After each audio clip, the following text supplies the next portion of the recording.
D'abord, il s'agit de rassembler des entreprises qui sont intéressées, convaincues, motivées par ce développement de cet espace Europe et bassin sud de la Méditerranée.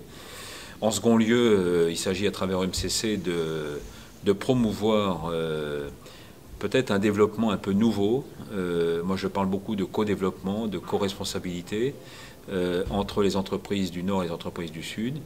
Les entreprises du Nord ne sont pas simplement employeuses de main-d'œuvre qui viendraient du Sud, et les employeuses du Sud et les entreprises du Sud, ne seraient pas simplement au fond des sous-traitants des entreprises du Nord. Il s'agit plutôt de développer par ce biais un lobby, de développer un certain nombre d'interventions, notamment auprès des chefs d'État, pour faire en sorte que les projets portés par ces entreprises puissent être relayés sur le plan politique et donnent lieu justement à un certain nombre d'accompagnements, que ce soit d'ailleurs dans le domaine financier, dans le domaine de la formation par exemple, dans le domaine des transferts de technologies. Bref, il y a beaucoup de sujets sur lesquels il est important que les entreprises s'expriment et surtout qu'elles soient entendues et relayées par les pouvoirs politiques. Je crois qu'il faut d'abord il faut se connaître, il faut se rencontrer, il faut échanger, il faut partager.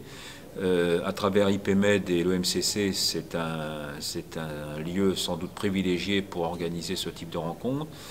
Au-delà de cela, je pense qu'il y a quand même aujourd'hui une évolution profonde, d'abord chez les jeunes, et on voit beaucoup de jeunes chefs d'entreprise qui sont très motivés par cette dimension Europe-Méditerranée.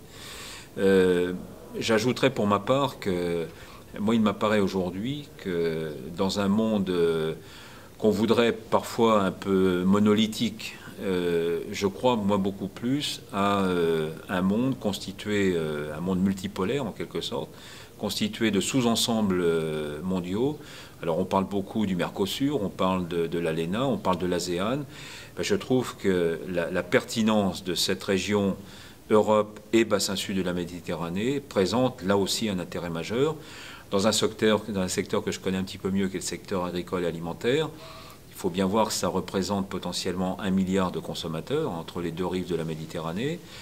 C'est 1 milliard de consommateurs qui expriment des besoins, qui ont finalement une certaine identité, une certaine culture commune, notamment sur ces questions de diversité alimentaire. Et puis je dirais que plus globalement, la notion de proximité, moi, me paraît quelque chose d'extrêmement pertinent aujourd'hui. C'est peut-être paradoxal, mais à l'heure où la mondialisation s'impose comme quelque chose d'inéluctable, il m'apparaît que de privilégier des relations de proximité, des relations de voisinage, des relations de partage d'expérience, de co-développement, j'y reviens, toutes ces dimensions-là me semblent aujourd'hui extrêmement actuelles, extrêmement modernes.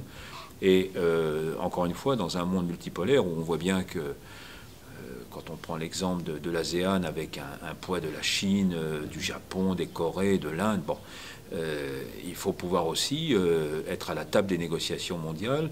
Et je pense qu'à la fois l'Europe et le bassin sud de la Méditerranée y auront de plus en plus intérêt à s'y présenter de manière sans doute plus collégiale, plus collective, plus regroupée.